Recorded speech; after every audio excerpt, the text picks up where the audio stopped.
One of the most asked questions I get is, we're going to Disney World. Can you give us some tips or tricks? That is such a loaded question, but thankfully, today we're going to talk about how to plan your Walt Disney World vacation.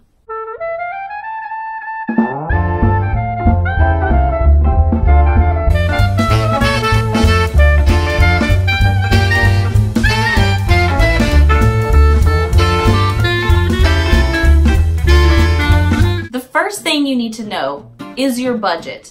So Disney World can be done on a dime or the sky's the limit, really. So you need to know how much your family wants to spend on a vacation. Here's a little tip though.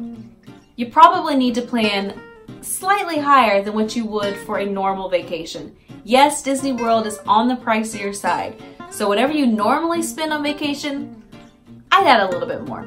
Once you know your budget, then it's easier to decide where you want to stay. So going on a Disney World vacation, you can either stay on property or off property.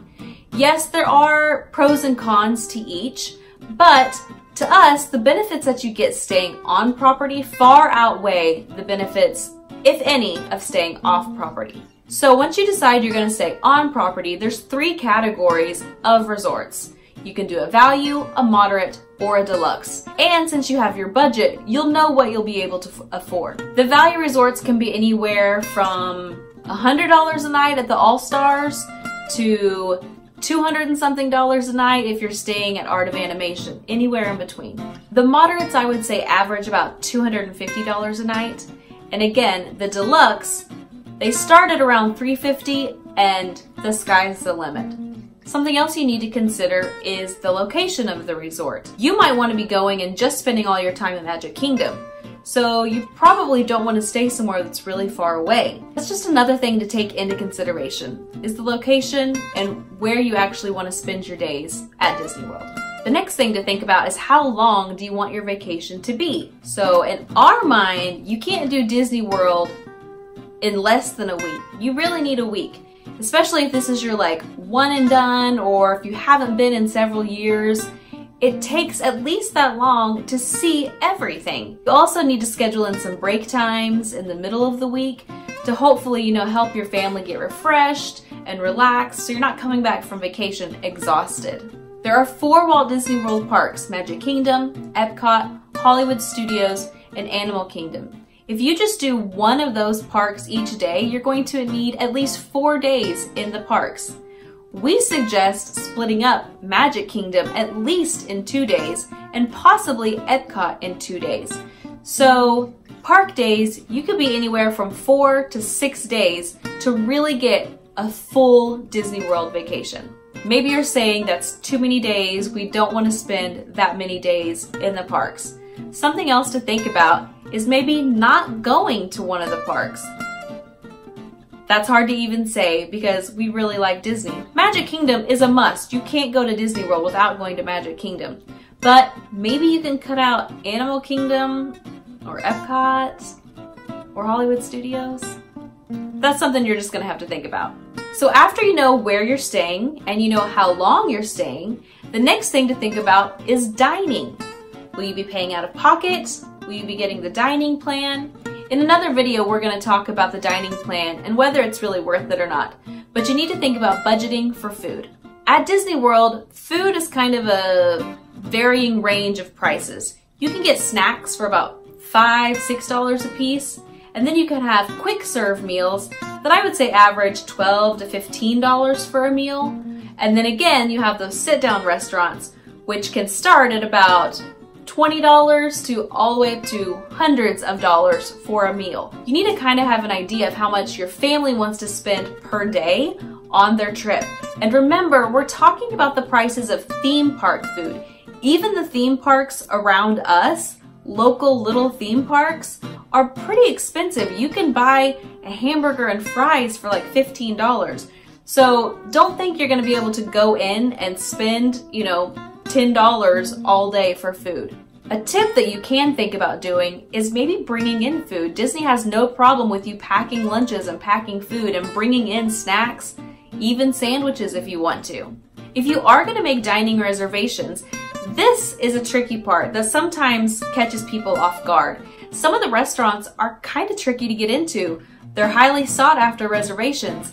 So 180 days out from the start of your vacation, the very first day you get there, you can start making dining reservations for your whole trip. So let's say you want to eat in Cinderella Castle, and that's a pretty tough reservation to get. 180 days out, you need to be trying to get reservations. The next timeline is 60 days out. If you're staying on property, you can start booking your fast passes. Fast passes are just a way to kind of jump ahead in the line, and it makes the line a little quicker.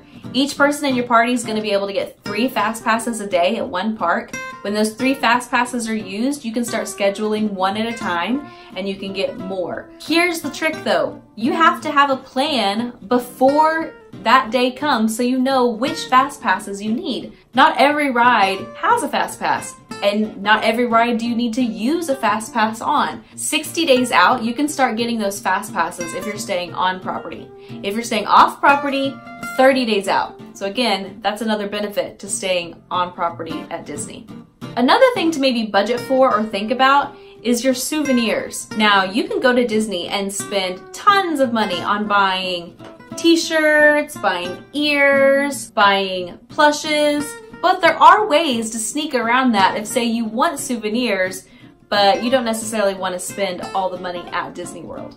I know a lot of families that actually buy things before, maybe at Target, maybe at Kohl's, and bring them and let their kids open them up at Disney World, and that's a way to kind of save some money. When our kids were little, we would give them a budget and put the money on a gift card, and then once they got to Disney, it was up to them to decide when and how they wanted to spend that. That was kind of hard to do. It was a way to let them be responsible and a little more independent on their own purchases.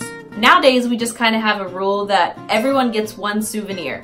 We've been a few times now, so we don't quite feel the need to purchase as much as we once did. Another thing to consider is how are you going to get to Disney World? Depending on your location in the world, in the United States, it might be easier to drive or you might have to fly.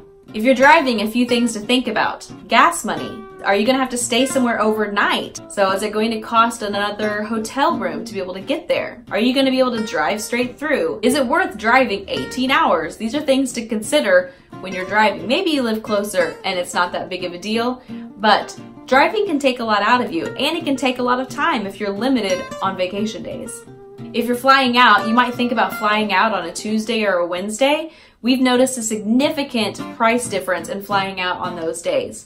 Also, if you have several airports around you, check flying out of different airports within, a driving distance from you. That could save you some money as well. Another benefit to staying on property is that if you're flying into MCO, which is the Orlando International Airport, you can actually use the Magical Express, which is Disney's free transportation to get you to the resort. If you don't realize this, the airport is actually about 40 minutes from Disney World. So if you don't have that free transportation, you're going to have to figure out a way to get to Disney when you land, renting a car or taking a taxi, and those can be pricey. Maybe you're thinking this is too much, this is overwhelming, Disney sounds like it's just too much to do. Here's the thing, there are professionals who will actually take all the hard work away and they will help you plan your trip. And guess what? You don't have to pay them anything. Disney pays them. So find a travel agent. Ask your friends, ask your family members if they know someone who's great with Disney planning. You can have them help you. They can do all of this for you. If you're looking for more tips and tricks, make sure to check out either one of these videos. We have a whole list of them.